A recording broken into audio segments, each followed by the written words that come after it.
Hey, salut tout le monde, j'espère que vous allez bien, en tout cas moi ça va très bien. Donc aujourd'hui on se retrouve pour une nouvelle vidéo dans laquelle je vais vous expliquer comment résoudre le Pyraminx avec la méthode débutante.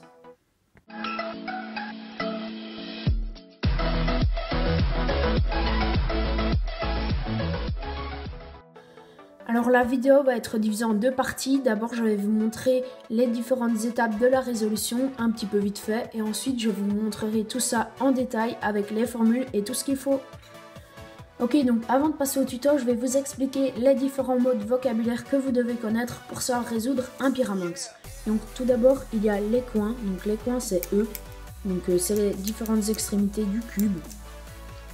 Ensuite, il y a les arêtes. Donc les arêtes, c'est celles qui sont juste à côté des coins. Donc c'est L.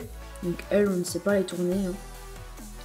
Et pour terminer, il y a les centres. Donc les centres, c'est E. Donc maintenant, je vais vous montrer comment on résout le cube un petit peu vite fait, juste pour que vous vous imaginiez un petit peu les différentes étapes. Et puis voilà. Donc je mélange. Donc en premier, on va tourner les coins pour qu'ils soient alignés avec les arêtes, comme ceci. Ensuite, on va créer la croix, enfin un petit peu comme l'accro 3x3 quoi. Ensuite, on va insérer les arêtes, comme ceci. Et on va faire la dernière formule. Donc maintenant, on passe au tuto. Donc je vais mélanger. Alors comme je l'ai dit avant, la première étape, ça va être d'aligner les coins avec leurs arêtes. Donc les coins, vous voyez, il faut regarder les trois couleurs. Donc ici, on voit qu'il est bleu, jaune et vert. Donc je sais pas si vous comprenez, mais il faut les aligner pour qu'ils soient de la même couleur que leurs arêtes, comme ceci, vous voyez.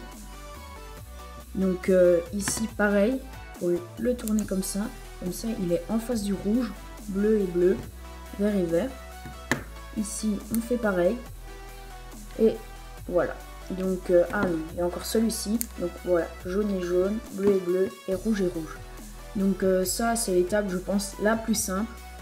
Ensuite, bon, je vais d'abord vous montrer un petit peu comment on fait, juste pour que vous compreniez bien.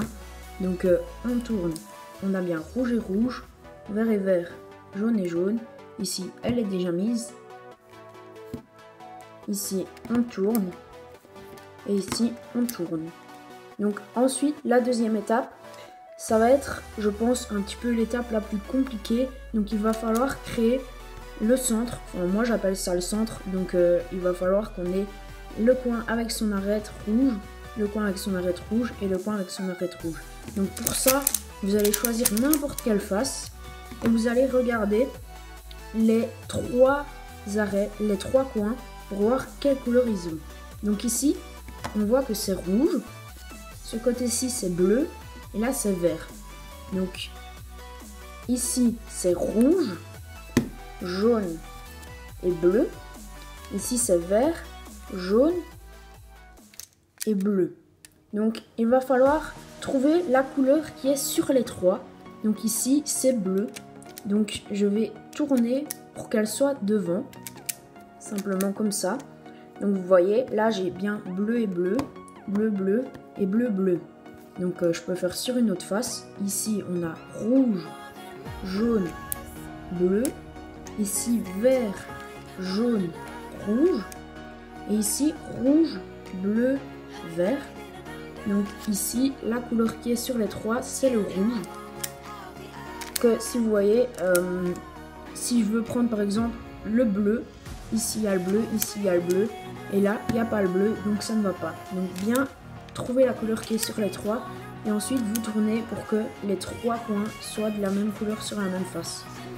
Donc ensuite il va falloir insérer les arêtes pour compléter la base, donc faire un peu comme la première couronne au 3x3. Donc pour cela, vous voyez ici elle est déjà mise pour que ça soit comme ça. Donc pour cela je vais chercher l'arête qui a la même couleur que ma base. Donc ma base ici, on a fait la rouge si vous vous souvenez. Donc par exemple ici j'ai rouge bleu. Donc je vais aligner avec le bleu. Donc il faut que ça soit comme ça. Bleu et bleu. Et non comme ça. Parce que comme ça va pas. Il faut que ça soit de la même couleur que les deux coins en face de vous. Donc une fois qu'elle est de la même couleur que les deux coins en face de vous, vous allez simplement l'insérer un petit peu comme les F2LO 3x3. Donc pour cela, vous allez monter le côté où elle n'est pas, comme ça. Vous allez la tourner pour la mettre sur le côté. Et ensuite, vous allez redescendre et elle sera mise. Ensuite, on a ici la jaune-rouge. Donc je vais tourner. Donc je mets bien jaune et jaune. Pas comme ça. Hein. Jaune et jaune. Et là, elle est à gauche. Donc je monte la droite. Je la mets. Et je redescends. Donc je vais vous refaire un exemple.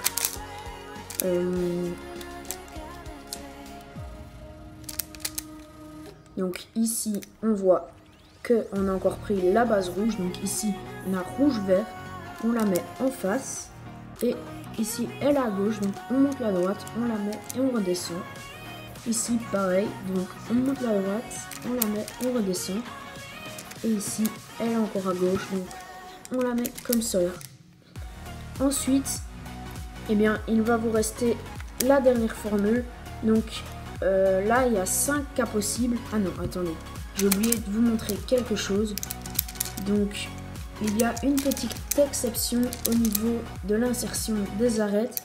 Ça se peut que vous ayez un cas où vous n'avez aucune arête sur le dessus. Vous voyez, là, j'ai la base rouge et il n'y a aucune arête rouge sur le dessus. Donc, quand c'est comme ça, c'est parce qu'en fait, elles sont déjà mises, mais pas au bon endroit. Donc, pour résoudre ça, il faut juste que vous ressortiez une arête. Donc pour cela, vous allez lever n'importe quel des deux côtés. Ça, c'est comme vous voulez. Ensuite, vous la mettez de côté et vous redescendez. Et comme ça, vous faites comme d'habitude, vous l'insérez. Et là, vous voyez, ça va sortir une autre arête. Vous faites pareil. Et voilà, vous avez inséré toutes vos arêtes. Donc maintenant, passons aux 5 formules. Donc, il y a 5 formules différentes. Donc, c'est des formules pas du tout dures. Franchement, en 2 jours, il y a moyen que vous les appreniez. Moi, je les ai appris en 1 jour. Ça dépend un peu si vous vous mettez à fond ou pas. Donc, la première formule, ça va être celle-ci. Donc, ici, on voit que on a toute la ligne là de bien mise et la ligne là de bien mise. Et elles vont vers la gauche, vous voyez. Donc pour résoudre ça, il va falloir se mettre à droite de celle qui est à droite. Donc il faut qu'à notre droite, il n'y ait pas quelque chose de bien mis. Vous voyez, si je me mets là, il y en a une de bien mise, du coup ça va pas. Il faut me mettre là. Donc une fois que je suis là, je vais descendre la gauche, monter la droite, vers la gauche, redescendre la droite, remettre à droite et remonter la gauche. Donc, je refais. Attendez. Donc, je me mets bien pour qu'il n'y ait rien à droite. Et là, en fait, on descend la gauche. Et on va faire comme tout à l'heure. En gros, on sort une arête si vous voulez. Donc, je sors mon arête. Et là, je remets. Donc, en fait, c'est un petit peu comme... Attendez, je me suis loupé.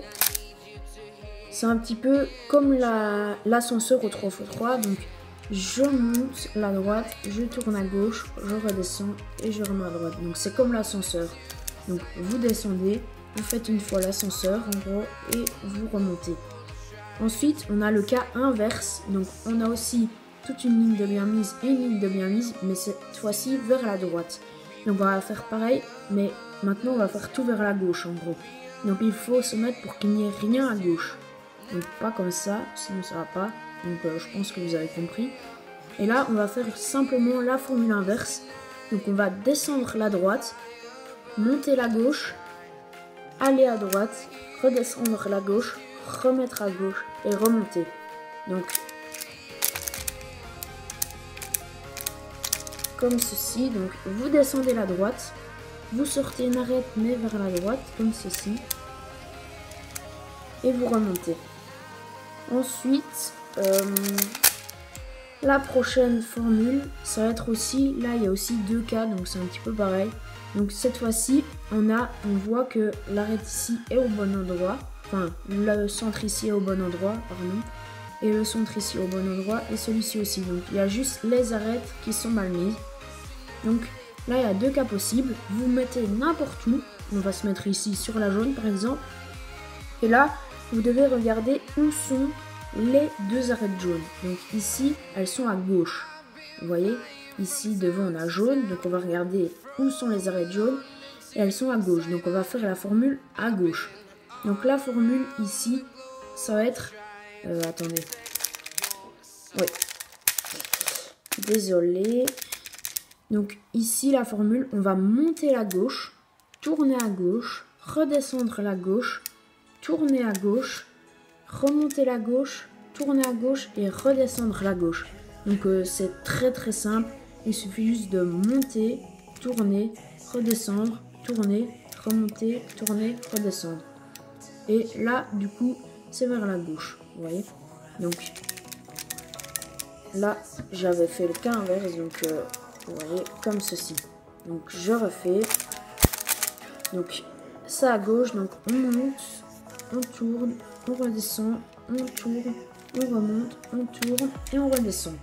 Ensuite, on a le cas inverse. Donc le cas inverse, c'est quand les arêtes vont être à droite. Donc ici, on voit que les arêtes jaunes sont à droite. Donc là, on va faire pareil, mais à droite. Donc on monte la droite, on tourne à droite, on redescend à droite, on retourne, on tourne à droite, on retourne et on redescend.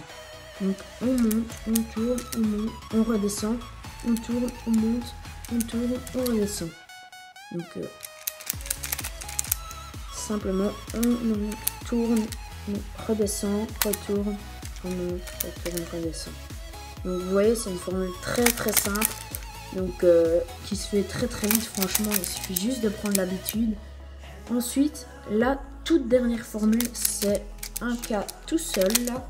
Donc ce cas, ça va être quand vous avez tout ça de bien fait.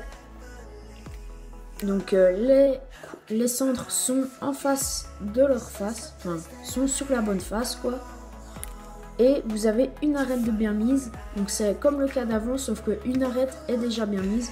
Et il n'y a plus qu'à échanger les deux arêtes là. Donc là, il n'y a qu'un cas possible, donc qu'une formule. Donc il va falloir descendre la gauche, descendre la droite, remonter la gauche, remonter la droite. On tourne une fois vers la droite, on monte la droite, on tourne une fois vers la gauche et on redescend la droite. Donc c'est une formule assez simple. Donc je recommence. On descend la gauche, on descend la droite, on remonte la gauche, on remonte la droite, on va à droite, on monte la droite, on tourne à gauche, on redescend. Donc c'est un petit peu comme la formule du scoop. Ça le début, donc on descend, on remonte. Ça c'est comme le scoop. Et puis alors après on tourne et on fait comme si on sortait une arête en gros. Donc voilà, ce tuto est terminé. N'hésitez vraiment pas à reculer et à remettre en pause pour revoir les formules et les apprendre. Donc j'espère que vous avez bien tout compris. Donc bonne continuation et la prochaine vidéo, ça sera je pense Cassie qui la fera. Donc ça sera sûrement un défi. Donc à la prochaine.